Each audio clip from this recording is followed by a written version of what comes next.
Crisscross, elbow to knee. Let's get into our start position by bringing those legs up to tabletop.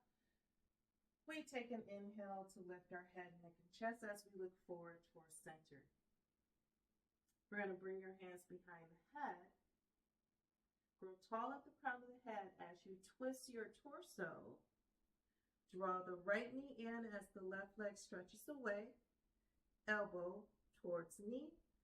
Weight even across the pelvis. We pass through center as the legs switch. Twist through the torso and back through center. Again, elbow towards knee. Weight even across the pelvis. And switch. And back towards center. Let the head, neck, and chest go down. And legs